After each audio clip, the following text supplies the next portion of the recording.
Hello and welcome to the March 27th edition of the Gwtf NHL podcast. Nick Phillips here, joined by my co-hosts Danny Carrots Merritts and Kevin Bartman. Fellas, how we doing? Welcome back.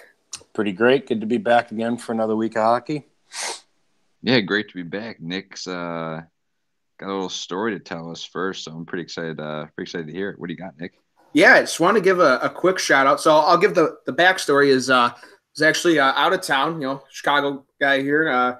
Went to Denver, Colorado. Spent a day in Boulder as well. Went with some buddies. Little spring break action, couple days away from the office. First time out in Colorado. It was an absolute blast. One would say I was in one, if you will, for the trip. But good times. A lot of good craft beers and such out there, and just an awesome, fresh air outside all the time, day drinking, hiking, all that good stuff. Actually mixed in a Blackhawks game while I was out there. Of course, we're all Hawks guys from way back when, but yeah, they played at Colorado as part of a home and home. They had a matinee game there at the Pepsi Center on Saturday, and then the teams each played in Chicago at the UC on Sunday night. I was at the matinee game. Unfortunately, the Blackhawks are probably dead because we can get into that later. But yeah, they're probably dead. First time at Pepsi Center, had a good time. Shout out to our previous guest from Let Me Be Frank Sports, Megan McDonald, for the ticket hookup. Thank you very much. Had a good time. Great seats. Yeah, so the Blackhawks, let Colorado get 3 out of 4 points, out of the 4 that were available in the back-to-back. So that probably is going to be what kills the Blackhawks, among many other things, such as 2 separate 8-game losing streaks earlier this year. But, yeah, I had a good time out there. But the one quick thing I want to get in is kind of a cool little story. We're a newish podcast, last couple of years or so. And I just want to give a quick shout-out to a loyal listener named Mark Giorelli. He's from Chicago as well. And Mark's involved with the Inner City Education, ICE program. It's a Chicago-based 501c3 non-for-profit corporation. This charity was established in 2003 to help low-income children obtain educational and hockey opportunities not otherwise available to them. So quickly, I just want to say you could go to innercityeducation.org and donate, learn a little bit more about the fundraising, education, mentorship stuff they do. They've had an association with the Blackhawks organization. On March 5th, Brent Seabrook, longtime defenseman for the team, had his annual Celebrity Ice Bowl. So Mark was in the seat next to me, and we started talking hockey, and I brought up the podcast, and he's like, "Oh yeah, I listen." And so we were talking about Chicklets. Obviously, he saw me fire up Chicklets, so we for the plane ride. So we started talking about hockey that way. So I guess we have I don't know, a little bit of a growing following, but yeah, that was kind of cool. First time I ever experienced anything like that before. So that's pretty wild. Yeah, small world. It's awesome. So thank you for real those cool. that So, listen. Yeah, so shout out to ICE. Keep doing what you're doing. So yeah, let's just get right into it here, boys. John Cooper, head coach of the noted Wagon Tampa Bay Lightning, who we love to talk about on this show, signed a contract extension. So I don't know how much we can really talk about this, but he seems like the perfect coach for that group. And with a lot of talented players, it's hockey. Guys don't really have big egos, but I think he's done a great job maximizing the talent that's on that roster. And they're at 122 points right now. So shout out Coop, right, boys? Yeah, pretty much nailed it. There's not a whole lot more to say other than, the teams that he's produced. 2015, obviously, they went to the Cup final. Looked pretty lethal against the Hawks. Maybe a couple of years, a little disappointment, trying to get back. They made it to the Eastern Conference final, I believe. Oh, boy. Didn't they play Pittsburgh for their first championship, maybe? I can't remember. But, they've had some good runs, some somewhat disappointing runs. But overall, they've just been absolutely filthy since he's taken the wheel. So for him to be signed, if I'm a Tampa fan, I am excited for playoffs this year, obviously. And I'm excited to see what the future has in store with a young, just ridiculous team. So, yeah. Kev, what are your thoughts? Yeah, I mean it's kind of a no-brainer. Like he's already had a ton of success there, and there's not many better coaches out there.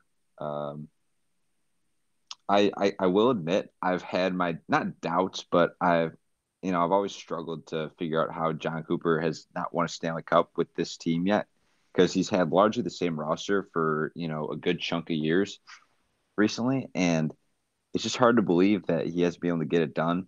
I've sort of speculated on previous episodes like why it hasn't happened yet, and I'm not really sure. Although I'm starting to bend the knee a little bit, I have my doubts about this year's team, but like, there's no way that they can't win the Stanley Cup this year. They are just so far and away better than everybody else. They can pretty much make any line combination, in the top six, top nine, and they're still going to be an unreal team. They're just clicking on all cylinders all year. They have one of the best goalies in the league, best defensive cores, and their forward group is just obviously unreal. Lines 1 through 4. So it's really hard to believe that they can't do it this year. If they can't, well, now I guess John Cooper's got, more guaranteed years to try. So good for him, and hopefully they can get it done because if there is a coach that deserves one, he's up there for sure. Yeah, no doubt about it. I think one thing is just the Stanley Cup is really fucking hard to win. The year they lost 2015 to the Blackhawks, people forget, in each of the 4 games the Chicago Blackhawks won in their third championship in 6 years was they scored 2 goals in each of the win, exactly 2 goals in each win. So, I mean, yeah, there's a couple games there, right, where you got a nice forward group, and you could you pot an extra goal, and maybe your fortunes are a little different. I mean, a lot of 2-0, 2-1 kind of games that Tampa lost. It was a competitive series, 6 games, and Tampa obviously the one year as well. Lost to Boston in that Game 7. That was 1-0, which is obviously one of the most talked about Game 7s. They've had really good teams. I mean, I haven't gotten it done since '04. So basically, since Stamkos has gotten there, they've scratched the surface, and they've even gotten to the Stanley Cup. But yeah, I mean, shit's just really hard to win. Not everyone can do what Pittsburgh did, and we've seen how hard it is to repeat or even win. I think there was like a 20-year gap between repeats. I think it was like the Wings did a repeat in the '90s, and then was Pittsburgh in 2016, 2017. So, I mean, yeah, 7-game series are tough. You can run into a hot goalie, and yeah, I mean, boys, like even run into a hot goalie. I mean, I think, Tampa Bay would take care of business against Montreal, but I mean, NHL's tough. I mean, first round, they're going to face Carey Price. Yeah, it's a tough first round against him. It's going to be down to how the rest of the Canadians can sort of respond. If Price is the only one that's going for the Canadians, then, yeah, there's a lot that Price can do. He might be able to, steal a game or something like that, but that's a series that, Tampa's going to win if it's just Price, kind of being the only one that's reliable with that roster. So, I see them. I mean, obviously, everybody's going to ride them for the Cup favorite. I would love to see them win a Cup. NHL 06, my favorite team was Tampa Bay. So it'd be nice to see them get their second in franchise history. It'd be Stammer's first, one of my favorite players. Lord knows that guy deserves one with all the injuries that he's had and just his remarkable ability to just bounce back. 2 of the worst injuries I've seen, breaking his leg over the post, taking a clapper to the face pretty much directly. So, the guy knows what it takes to win. It's just a matter of doing it now. So, good luck to them coming up, but holy fuck, I would not want to play them in the playoffs. Yikes. Yeah, and to add to what both of you said, like like you're saying with Stamkos, him and most of this team, they have they've been to the Stanley Cup final before. We know that they've been to their share of conference finals. They've failed plenty of times in the playoffs. You start to get the feeling that like this could be the year that they finally you got to figure out how you win in the playoffs. You got to sort of manage your not manage your ice time because it's sort of all systems go for the playoffs, but they've managed guys' minutes throughout the season, managing the workload, making sure that, they're not running out of gas, um, in the playoff stretch. So it seems like they've sort of done everything right this year. And like, I can't really find a way in which it goes wrong, God forbid, like an injury or something, knock on wood. Because it does seem like they're doing everything right and they've sort of learned from, their past mistakes. Agreed. Yeah. Question for you guys. Tampa's obviously runaway President's Trophy winner, as we talked about last week. But, I mean, they're just firing on all cylinders. I mean, Cup favorite before the year. Best team in the league from start to finish of the regular season, basically, right now. If you're Cooper, the guy, the man of the day with his extension, how much are you really resting these guys? Because you want them to have fresh legs for the playoffs, and the playoffs are obviously a grind, as we all know. It's the hardest trophy in sports to win. But, I mean, is it one of those things where you almost want to maybe play them every game, but just keep an eye on their minutes and keep the minutes low? Because they've been firing on all cylinders all year. I mean, it would be kind of crazy if they had a week break and then had to play again. I know what you mean on that, but it's interesting to see how he'll manage it because they really don't have anything. They haven't had anything to play for since the President's Trophy. They're just going for gaudy record and probably trying to stay fresh. I'd be interested in what you guys think about the minute load and management for their players or how often they play. Yeah, it's kind of like in the playoffs, when teams sweep other teams and then they're sitting around, kind of just waiting for the other series. Maybe the other series goes 7 games or vice versa. You're looking at, you're going, oh, shit, this team's going to be well rested because they swept and we're in this grueling, Game 7 series.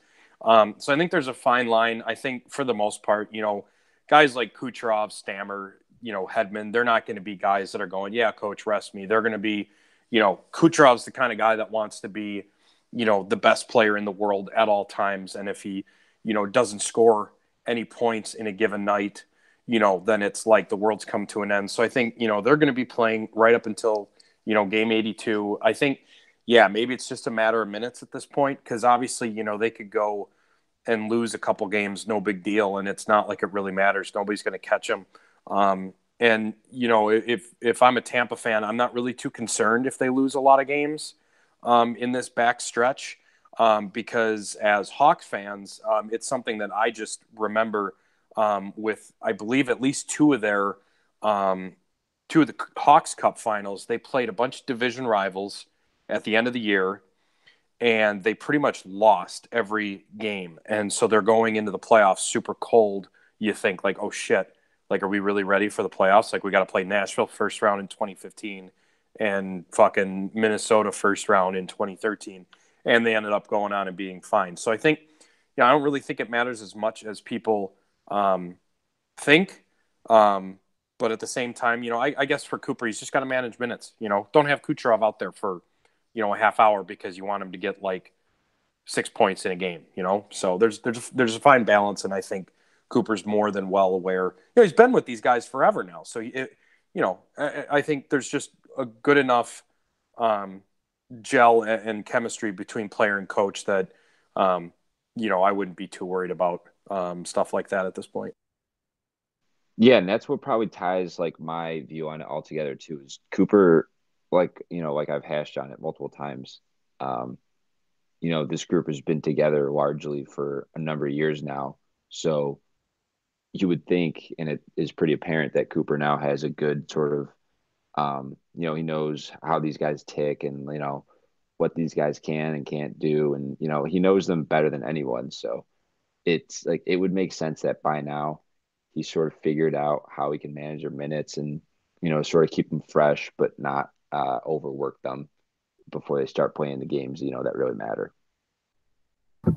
Most definitely. I know Danny Boy is going to kick off the first topic of this, but I guess I'll kind of set it up real quick. I guess when you take you try to, make the fighting fade in hockey and you try to make it go away, and you guys just kind of get into it in the media now. So this week, you're kind of going to the playoffs and you're kind of thinking it's just going to be a playoff race. And instead of guys kind of duking it out on the ice, we've had some words exchanged between players, coaches, analysts, ownership groups. A totally bizarre week involving the media. But let Danny Boy kick off the first one. But I think we've got like four, literally like at least three, probably four of like legit beefs in the media that happened within the last week since we recorded. It's just totally fucking bizarre. But Merritt's kick us off with the first one we want to talk about. All right. Well, it's Drew Doughty, and he was asked what he thought of his rivalry with Matthew Tkachuk. I have the quote here. He says, "Oh, no. No respect for him, none. I respect everyone else. I'll never talk to him off the ice." I don't think there's... Oh, and then it was sort of referenced the elbow that Tkachuk gave Doughty, and in reference to sort of those dirty plays, Doughty goes on to say, "It's happened many times, every game since he's been in the league. That's his role. That's how he likes to play. That's fine. I have no issue with it. But when he crosses the line, I lose respect for him for sure." Right when he came into the league, obviously his plan was to try and get me off my game, and at times it's worked. I'm not going to ramble on because it's kind of the same thing. I have two quotes, so I'm gonna comment on this one first. Fucking Tkachuk has beachfront property in Doughty's head. Are you fucking kidding me? You're whining about a little kid to the media, and the quote that like proves it is, where does he say?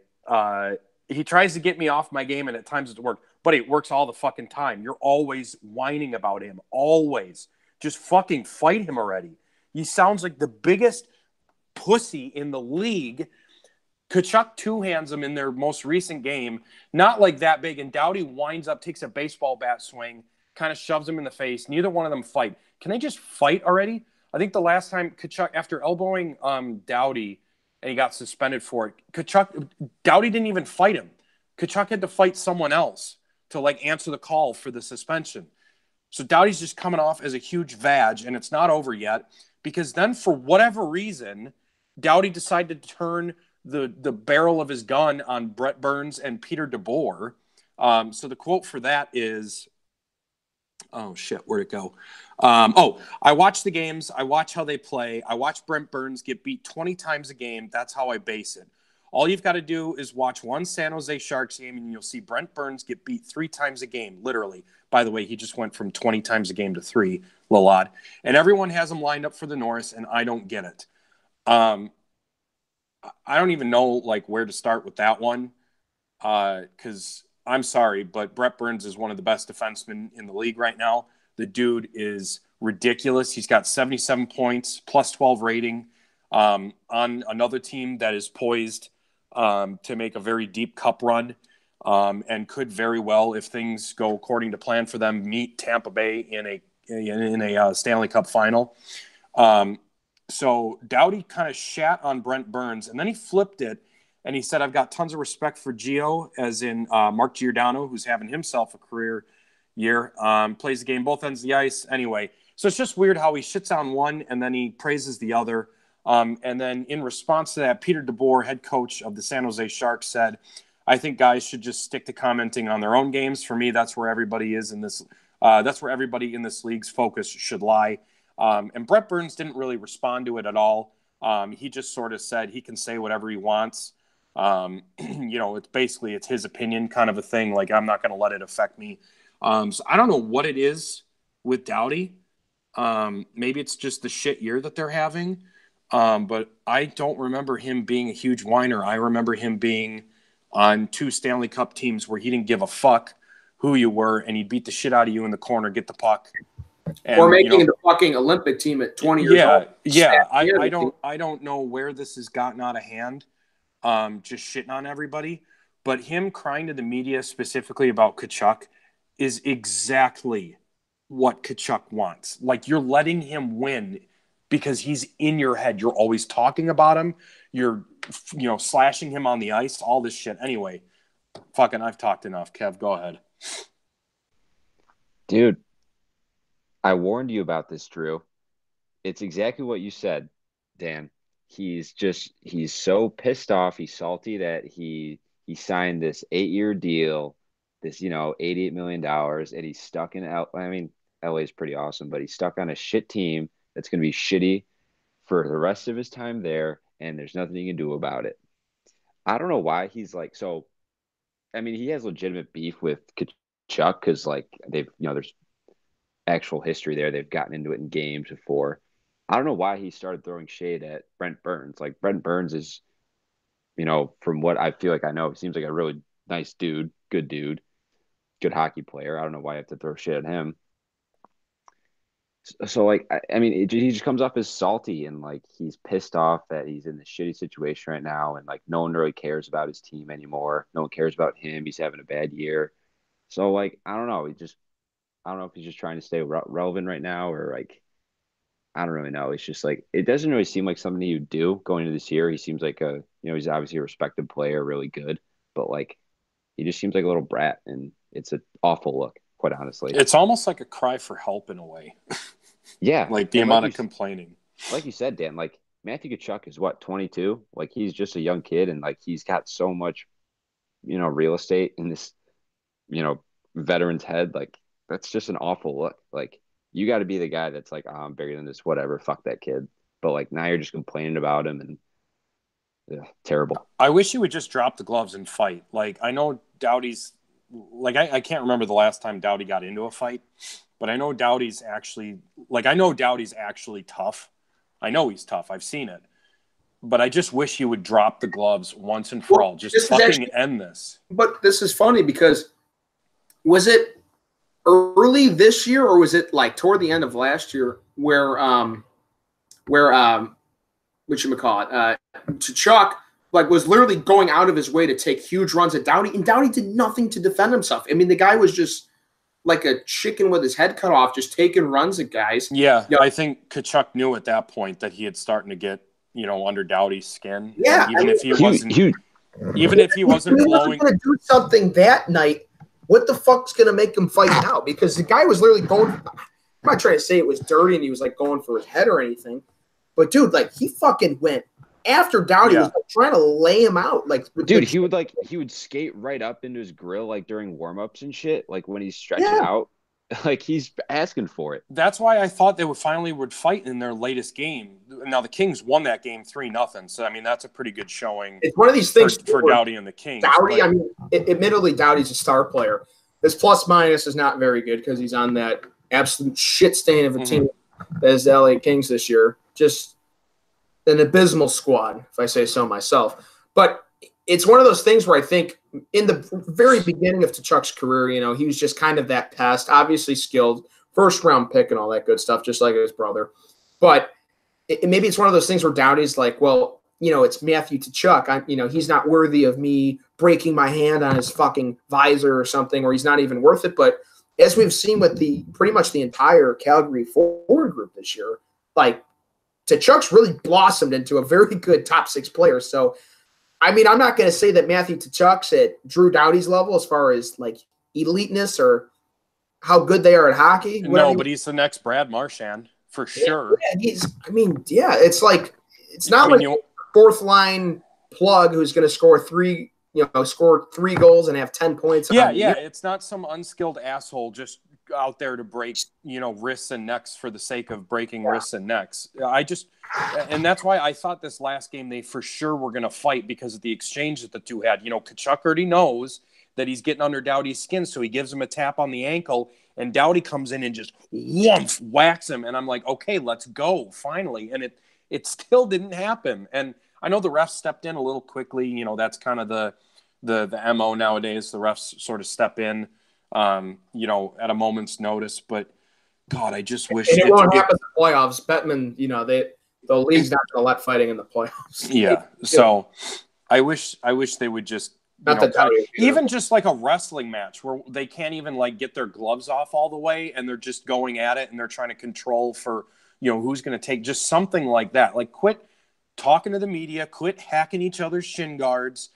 And Tkachuk's not going to go until Doughty goes, because that's the whole thing with Tkachuk is I think Tkachuk is ready to go, but Tkachuk needs to know that Doughty's ready to go. And for whatever reason, Doughty is just refusing to fight. And it kind of makes him look like a big softy. Yeah. Dan, you're passionate about it, but I think everything you've said is. I am, because I've pretty much right. I've played against guys that get under my skin like that, and after a while, it's like, you know what? You want to fight? Let's fucking go, and you just fight. So I'm just begging for it to fucking end. Yeah. No, well said. So next little beef we've got is it's a little fire on fire, I'm blanking on the term, but friendly fire. Friendly fire with the Edmonton Oilers, noted gong show. Maybe not as quite as bad as Ottawa, but we've seen how Edmonton's fared since their Stanley Cup final appearance when they lost in 7 to Carolina. It hasn't been a good 12, 13-year stretch here, but here we've got Bob Nicholson. He's the ice hockey executive, administrator, businessman. He's been with the Oilers Entertainment Group the past few years. He used to be the CEO of Hockey Canada from 1998 to 2014. It's a guy who's been around the block, seasoned veteran, knows his shit, probably is personable with players.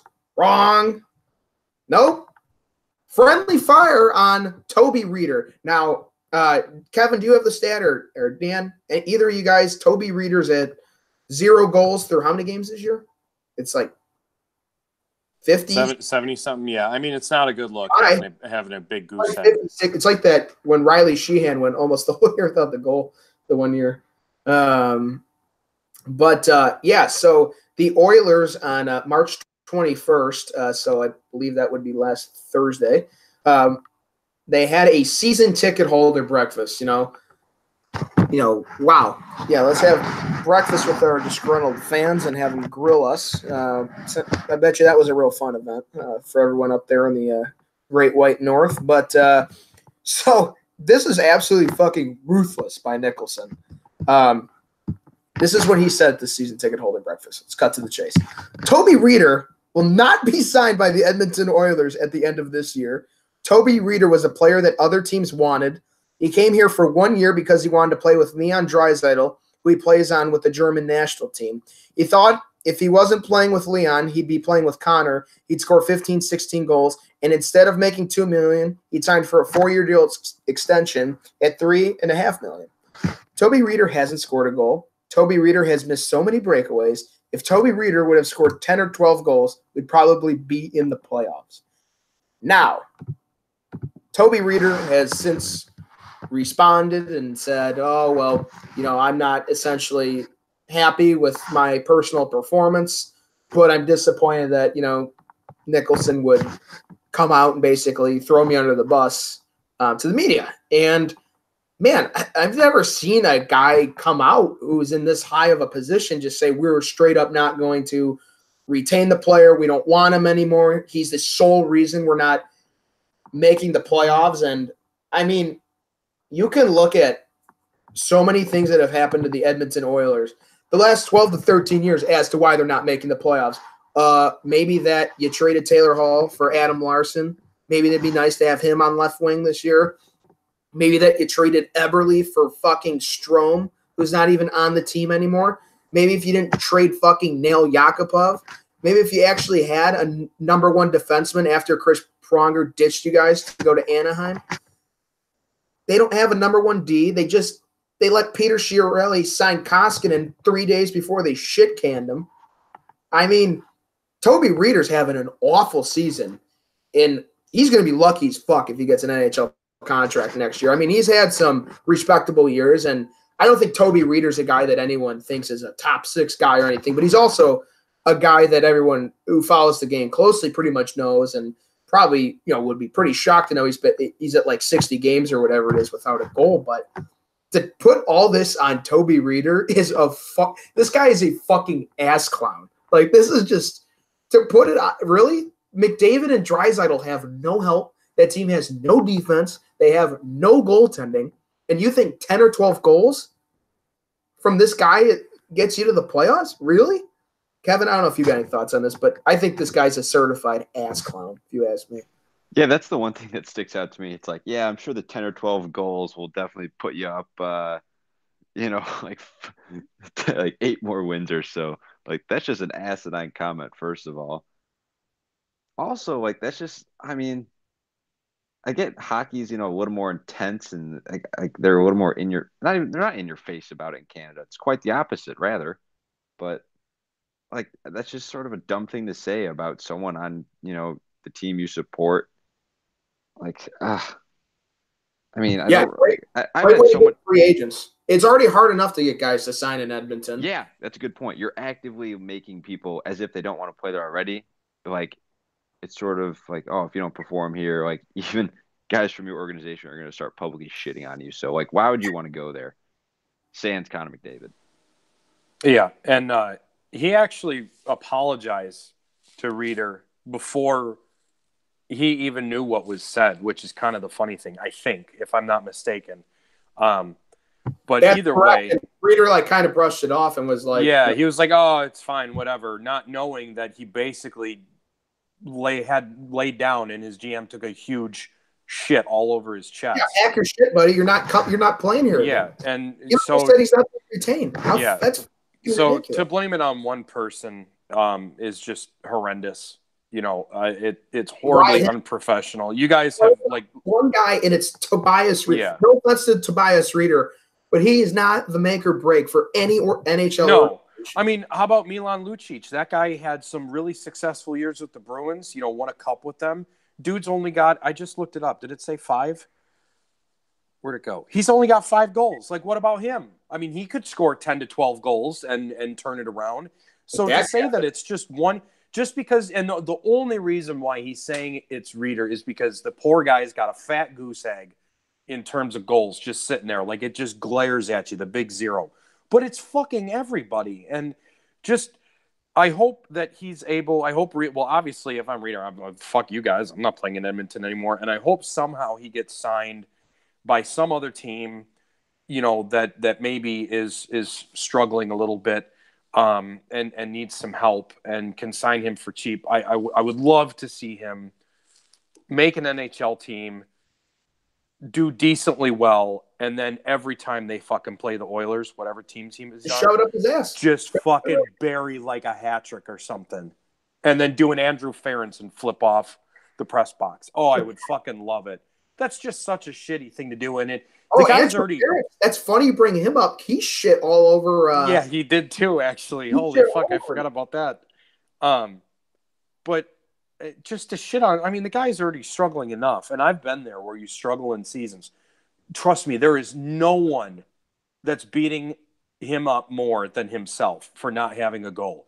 He doesn't need some asshole that sits up in a press box letting him know how shit his season is. That doesn't help anyone. And it doesn't fucking help the guys that are doing well, like McDavid and Draisaitl. It just, anyway, I'm getting fired up. I fucking can't stand people that cry like this. It just, ooh. He's got no goals and 11 assists in 61 games. But miraculously, this man is only a -7. So that's pretty good. Anyway, didn't we have another quote? What was the other one? Did we have another one? Yeah. Yes, in fact, we did. Kevin, grapes. Send it to Kevin for grapes. Don Cherry, sour grapes. Oh, fuck. He, can you believe he said something controversial? Like, unbelievable. He's fucking losing it, boys. He's fucking losing it. So, anyways,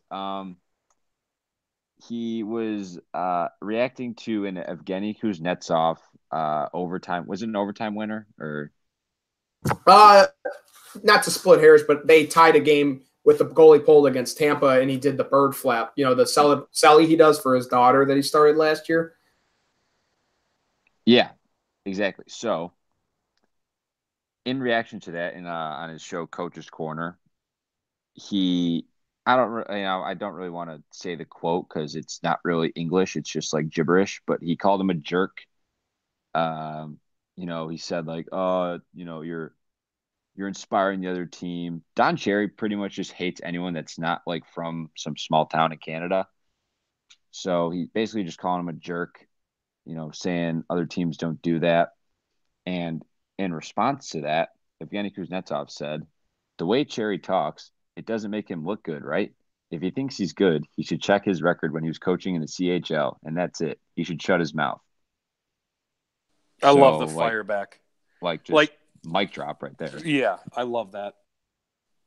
Like, I think I usually try to say take the high road. Like Peter DeBoer's comment, he in reference to Doughty, he didn't go off on Doughty. He kind of just said, I think everybody should just be focused on their own, very diplomatic answer. Whereas, he sort of goes off on Cherry, but I'm sick and fucking tired of him. And it's worth noting in terms of like notable sort of original celebrations, he didn't say shit when Brad Marchand, a Canadian, buried an OT winner and then did the fucking Conor McGregor strut walk, which I fucking loved. But not a word. Oh, this guy's a jerk. He's inspiring the other team. Fuck off, Don. You look like an asshole. First you go after Carolina, and Kevin, you and I sort of were in agreement that, there's a fine line between, having fun and attracting fans and growing the game and then kind of just looking like douchebags after games. Like, I get that part. But now it's just like everything, every little thing, and you nailed it. Like, if you're not some kid from Canada, it's just like you're already in Don Cherry's like shitbox. Boys, what an awful thing for the NHL that they have star players that have personalities. Don't you want them to just bite their lip, not do shit, just skate to the bench? Don't even fist bump the boys. Just go put your head down, act like you've been there before. It's so bad for the NHL to have guys to help their marketing who have personalities and are entertaining and want to get the fans. I mean, that you just hate to see that. Dude, it's not like he's the fucking Abe Simpson yelling at the cloud. That is what he is. Yeah. He's the old man who yells at the cloud. He's just like, you got it. I love when guys get in it. And the funny thing for me about this one specifically is we were talking off air. I didn't realize he's only been doing it for 2 years now. I thought he'd been doing it for a little bit more. But this celebration is not new. He's done it in the playoffs. He did it when he buried the Game 6 OT winner that finally got him past Pittsburgh to move on to the Eastern Conference Final and eventually the Cup. Like, the dude's not doing it to rub it in for the other team. The dude's doing it because he buried a fucking NHL goal. And it should be an event when you bury a goal. Like, you know how hard it is? We were just talking about Carey Price. Like, some of these goalies are unreal. And you're helping your team. You're winning. Just, all that emotion comes out in that celebration. And I love it. And especially, Nick, you said it was for his sister or something like that, too, which I wasn't aware of. I just thought he was doing like a young daughter. Okay. I thought he was just doing it to be like, like Patrick Kane's like heartbreaker punch. I thought he was just doing it to be, kind of different with his celebrations. But dude, just let the guys have fun. Like, holy crap. And that's also part of what Kuznetsov said. He said, you know what, that's what hockey should be for, fun. Fans like it, blah, blah, blah. Yeah. He also ended it by, whatever, my parents teach me a lot of good things when I was young, and I'm not going to say anything bad about a guy who's much older than me. So just kind of like suck my balls, like, you old piece of shit. Like, yeah.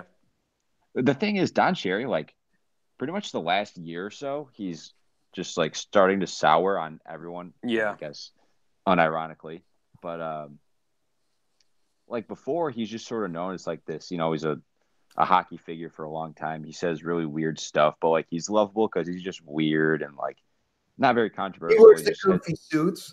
Yeah, he wears the outrageous suits. He's funny. Like, you don't know what he's talking about. No one knows. He's like the Dick Vitale kind of Canadian hockey. I fucking nailed it with that one. Dickie V, baby. Yeah, exactly. It's like no one knows what he's talking about, but you just love him because he's Don Cherry. And now, it used to be. Go ahead. But like now he's actually like he's inserting himself into all these things that he doesn't need to be in, and like everyone's like, dude, like, why do you care?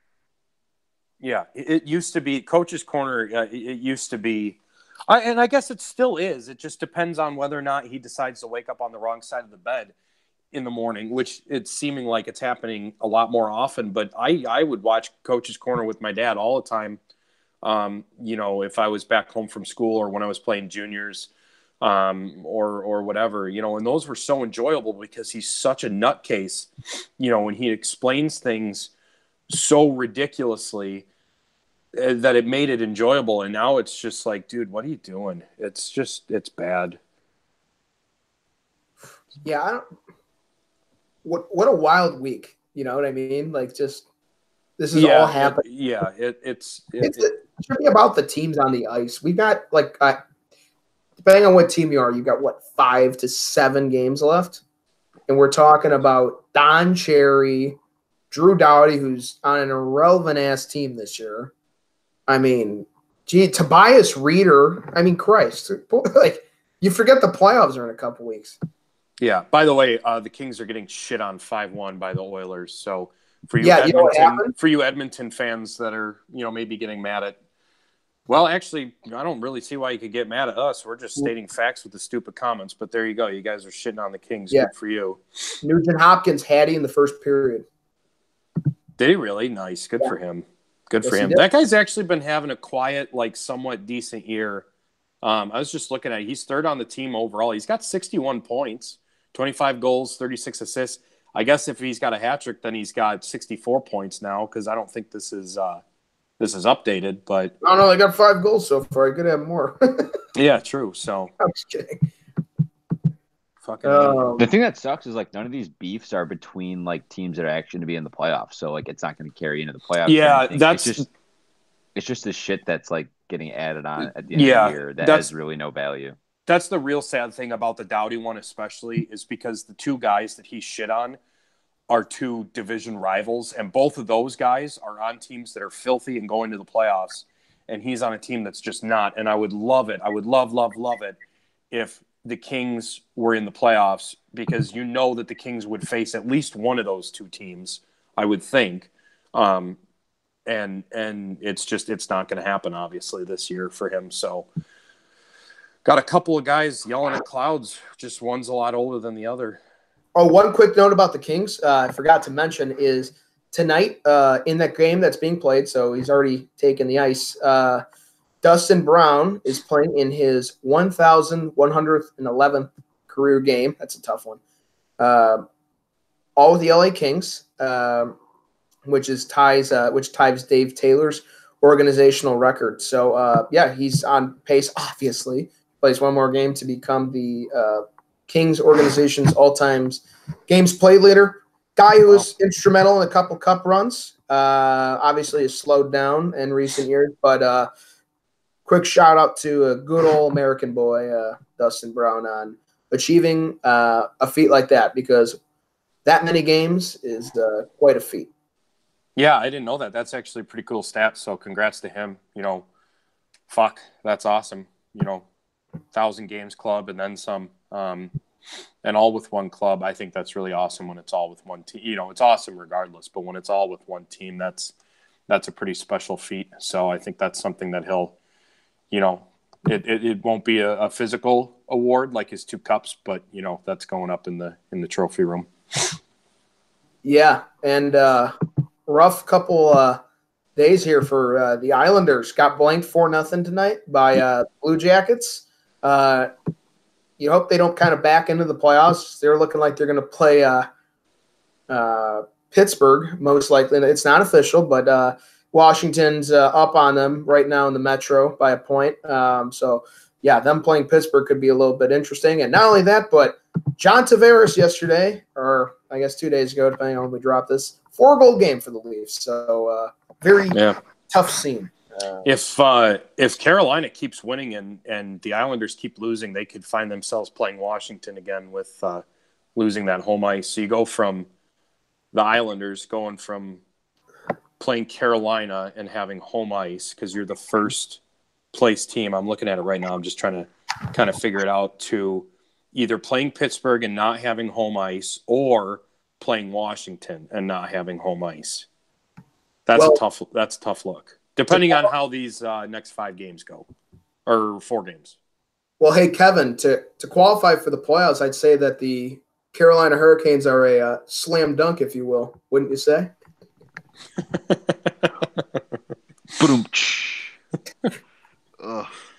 I actually kind of love that one, the basketball. That's just kind of like a big fuck you to Don Cherry. Like they're just kind of, before, like you said before, Dan, we were like, yeah, there's got to be some sort of moderation in these celebrations. Like they can be funny and weird, but like, I'm fucking like on outrageous. board. It's like at this point, I'm like, do whatever the fuck you want. I'm like, fucking on board now. Like, I apologize for maybe sounding like an ass myself. I just meant, I guess what I was trying to say is just find that balance, like I said, between growing the game and keeping it professional. But you know what? Like, to be fair, it's not really like that unprofessional. They're just a bunch of dudes that are on an unbelievable run. They're going to make playoffs. You know, obviously the team's getting along, and this loosey-goosey style obviously fits well. I've played on teams like this, and when they take themselves too seriously, that's when they start to struggle. So, you know, and it goes back to, you know, kind of what we were saying, Kev, back on that podcast, and it kind of goes along with the Kuznetsov thing. If you don't like it, fucking beat them. But right now they're on a roll. If everything ends as where it is, they'll play the Caps. I'd love to see that playoff series. That would be entertaining. Short travel for both teams, so you got to love that. But yeah, I'm excited for Carolina. They're I think they might be my dark horse pick this year. Can that goaltending hang up? What's that? Can that goaltending realistically hold up though in a 7-game series? I know it's playing. It's tough when you got to play against Holtby. I'll put it that way. I mean, you know, Holtby's going to be on. Probably. So it just kind of depends on I don't know. I mean, I look at the Islanders in the same boat. Is that the Canes and the Islanders, I feel like their goalies have been playing way above their heads so far, and I'm just kind of concerned for both teams that Washington and Pittsburgh are just going to kind of just open the floodgates against them in the first round. Yeah. You know what I mean? No, I definitely do 100%. You know, I for their sake, I hope they do. It'd be interesting to see, you know, them move on. I love the Caps, and I'm happy that they won a cup, but I also like what Carolina is doing this season, and I'd love to see them play more than one playoff series. Like we said, assuming that they're playing Washington. But, yeah, I mean, that's going to be a tough road if they're playing against Holtby, because even if the Caps are playing, you know, just barely above average hockey, that guy is so good, like Carey Price. And now he's got the cup to prove it, unlike Carey Price. And that's going to be a tough road for them. So it's just got to be like, imagine rolling into Carolina for a playoff series, and after losing a game, like they wheel a fucking basketball hoop out onto the ice, and you're like, are you fucking kidding me? Like, we just lost to these guys. Like, they're just like, they don't even care, and they're still winning games. It's awesome. Yeah, they won't get that far, but I can't even imagine the sheer craziness if they won a conference final or a Stanley Cup. What the hell they'd do? Like, they should roll out a grill and some bags or something and just start, like, cooking out on the ice after a win. I think they're speaking of Stanley Cup finals, they're the most out of left field team that's ever won the cup, I think, in NHL history. Just start crushing some beers. Like, dude, Stone Cold Steve Austin, some beers at center ice. Oh, man. Shit, that'd be funny. I'd get on board with that. Now we're cooking. I think if they do that though, they got to bring back 2006 legend Mike Commodore. Yeah, true.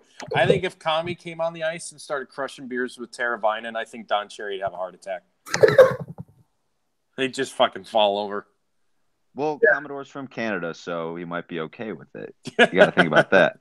True. You're like, oh, it's okay.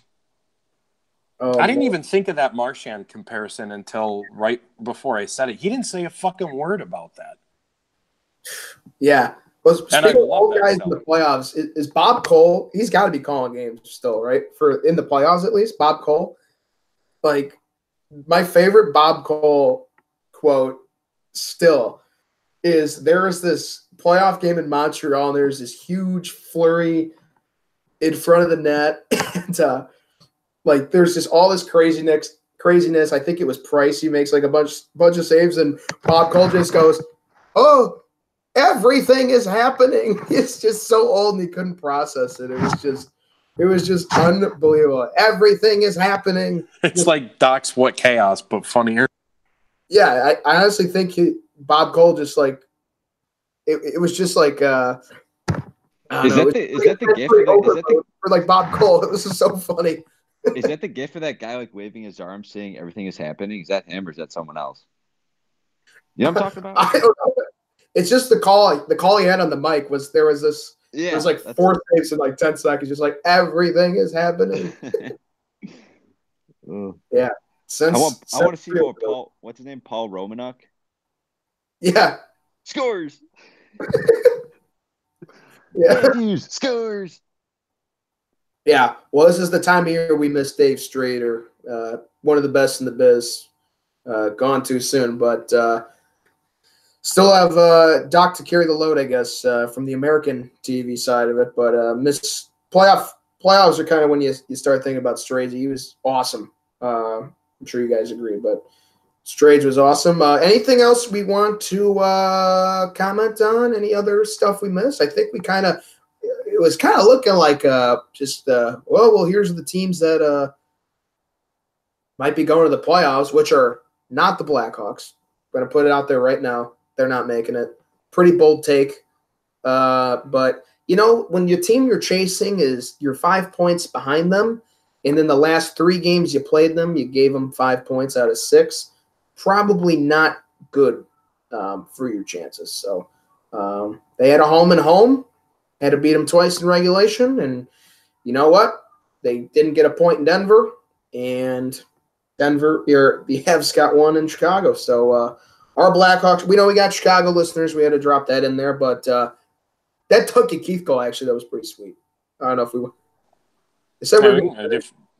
if you want to do it, got everybody fired up on Instagram, which I fucking love because everybody gets upset because he sort of tripped, what's-his-face, McKinnon, or was it Landeskog, one of the two of them, to start the rush, and then to end the rush, he fucking barrels over what's-his-face and buries it. He did stop, though. If you look at the replay, he starts to stop. It's right at the crease, but the attempt is made.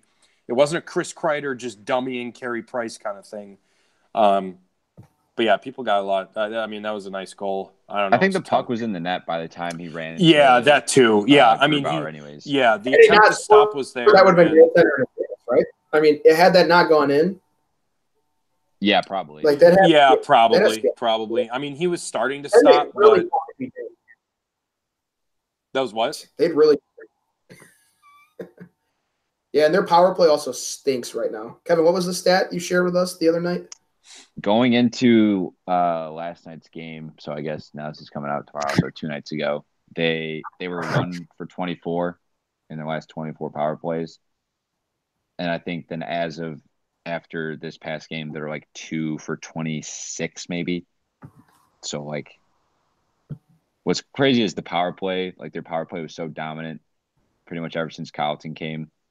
And then, like, that's what got him back into the discussion. And now, like, that's pretty much what's getting him out of the discussion. So, tough scene.